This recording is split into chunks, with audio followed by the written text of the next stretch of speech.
इस कार्यक्रम के मुख्य अतिथि राजू पाल जी, विशेष अतिथि मदन पाल जी, और आज हम सब यहाँ उपस्थित हुए हों उसका उद्देश्य लोकमाता अहिल्याबाई होलकर जी के 301वें जन्म जयंती के उपलक्ष्य में गांव के कोने कोने से आए समस्त नौजवान ऊर्जावान साथी, साथ में जो रास्ता देवी अहिल्याबाई होलकर जी ने दिखाया है उस रास्ते पर चलने के लिए प्रत्येक व्यक्ति को शिक्षित होना कंपलसरी है, क्योंकि जब हम शिक्षित होंगे तब हम अपने हक अधिकार को समझेंगे। क्योंकि बाबा साहब भीमराव अंबेडकर जी ने भी कहा है कि शिक्षा शेरनी का वो दूध है जो पिएगा। इसलिए इस देश की यदि बात की जाए तो हमारा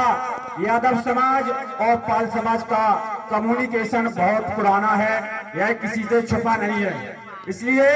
अहीर और गरैया का जो संबंध है उसके लिए सभी लोगों को अपने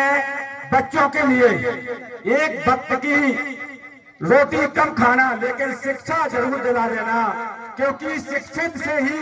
व्यक्ति तरक्की के रास्ते सारे खुल जाते हैं। और व्यक्ति जिस सोसाइटी का, जिस समाज का व्यक्ति शिक्षित होता है वही समाज देश में आगे बढ़ जाती है। इसलिए साथियों, सभी नौजवान ऊर्जावान साथियों के लिए एक शेर के माध्यम से अपनी बात करते हैं कि जब उसूलों पर आ जाए तो टकराना जरूरी है, जब उसूलों पर आ जाए तो टकराना जरूरी है, और जिंदा है तो जिंदा नजर आना भी जरूरी है। इसलिए साथियों, सभी लोगों को अपने जो देश के महापुरुष हैं उनका देश में जो गौरवशाली इतिहास रहा है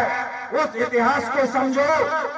और उस इतिहास को जब समझोगे तो अपने आप सभी लोग सड़क पे आ जाएंगे। इसलिए यहाँ पर उपस्थित सभी लोगों का गांव के कोने कोने से नौजवान ऊर्जावान बुजुर्ग पिता तुल्य शानदार मंच का संचालन कर रहे डॉक्टर साहब, हमारे मुख्य अतिथि विशिष्ट अतिथि और यहाँ पर मंचासीन हमारे टीकमगढ़ जिले और बाजू के जिले से आए हुए समस्त लोगों का मैं हृदय की गहराई से धन्यवाद आभार प्रकट करते हैं कि अभी जो कार्यक्रम इतना शानदार कार्यक्रम हुआ है और आगे इससे बढ़िया कैसे करना है उसके लिए मिलकर विचार विमर्श करना है, जिससे अगला जब कार्यक्रम हो तो लगे कि पाल समाज वो समाज है जिसका देश में डंका बजता है, जिसका देश में गौरवशाली इतिहास है, जिस समाज में देश की अहिल्याबाई होलकर जी ने जन्म लिया हो तो उनका इतिहास सभी लोगों को पता है कि 3000 मंदिरों का निर्माण कराया हो, चाहे सोमनाथ, चाहे इतने मंदिरों का निर्माण कराया हो, ऐसी परिस्थिति में निर्माण कराया हो जब सारी लोग उनको कमजोर करने के लिए प्रयास कर रहे थे, लेकिन वो कभी डरी नहीं है, झुकी नहीं है। इसलिए साथियों, संघर्ष करो। अंबेडकर जी ने कहा शिक्षित रहो, संघर्ष करो और शिक्षित बनो। इसलिए ये 3 बातों पर विशेष ध्यान देना है और जो हमें बोलने का मौका दिया है, क्योंकि हमारा तो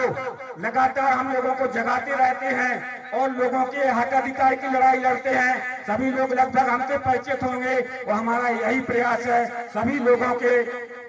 जो हमारे मुख्य अतिथि बैठे हैं हमारे सामने, हमारे पिता तुल्य बैठे हुए हैं, सभी लोगों के चरणों में राम कुमार यादव जिला अध्यक्ष समाजवादी पार्टी की ओर से सादर नमन, वंदन, अभिनंदन।